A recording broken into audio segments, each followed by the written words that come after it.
ಅವರು ಇಂದಿನ ಸಮಾಜೋತ್ಸವದ ದಿವ್ಯ ಸಾನ್ನಿಧ್ಯವನ್ನು ವಹಿಸಿರುತ್ತಾರೆ. ಇವರು ಹೊಸಕೂರು ಗ್ರಾಮದವರ ಎಂಬುದು ನಮ್ಮೆಲ್ಲರ ಸೌಭಾಗ್ಯ. ಸಿದ್ದಪ್ಪ ಮತ್ತು ಮುದ್ದಮ್ಮ ಎಂಬ ಶರಣ ದಂಪತಿಗಳ 3 ಮಕ್ಕಳಲ್ಲಿ ಇವರು ಮೊದಲನೆಯವರು ಮತ್ತು ಏಕೈಕ ಪುತ್ರ. ಇವರಿಗೆ 2 ಸೋದರಿಯರು ಇದ್ದಾರೆ. ಇವರ ಪೂರ್ವಾಶ್ರಮದ ಹೆಸರು ಶಶಿಧರ. ಬಾಲ್ಯದ ಶಿಕ್ಷಣವನ್ನು ಬಸ ಕಾರ್ಯಕ್ಕೆ ತಮ್ಮನ್ನು ತಾವು ಸಮರ್ಪಿಸಿಕೊಂಡಿದ್ದಾರೆ. ಇವರ ಅವಧಿಯಲ್ಲಿ 2 ಪದವಿ ಪೂರ್ವ ಕಾಲೇಜು, 2 ಸಂಸ್ಕೃತ ಕಾಲೇಜನ್ನು ಸ್ಥಾಪಿಸಿದ್ದಾರೆ. ಇವರು ಯಾವುದೇ ಜಾತಿ ಜನಾಂಗ ಭೇದ ಭಾವ ಇಲ್ಲದೆ ಸರ್ವರಿಗೂ ವಿದ್ಯಾದಾನ ಮಾಡುತ್ತಾ ಸಮಾಜದ ಕಾರ್ಯದಲ್ಲಿ ತಮ್ಮನ್ನು ತಾವು ತೊಡಗಿಸಿಕೊಂಡಿದ್ದಾರೆ.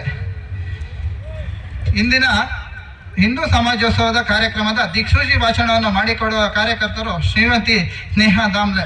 ಶ್ರೀಮತಿ ಸ್ನೇಹಾ ದಾಮ್ಲೆ ಒಬ್ಬ ಮೌಲ್ಯ ಶಿಕ್ಷಕಿ, ಪ್ರೇರಕ ಭಾಷಣಕಾರ ಮತ್ತು ಜೀವನ ಕೌಶಲ್ಯ ತರಬೇತುದಾರರಾಗಿದ್ದು, ಅವರು ಭಾರತೀಯ ಧರ್ಮಗ್ರಂಥಗಳ ಬುದ್ಧಿವಂತಿಕೆಯೊಂದಿಗೆ ಕಾರ್ಪೊರೇಟರ್ ವೃತ್ತಿ ಪರಂಪರೆಯನ್ನು ಸಂಯೋಜಿಸಿದ್ದಾರೆ.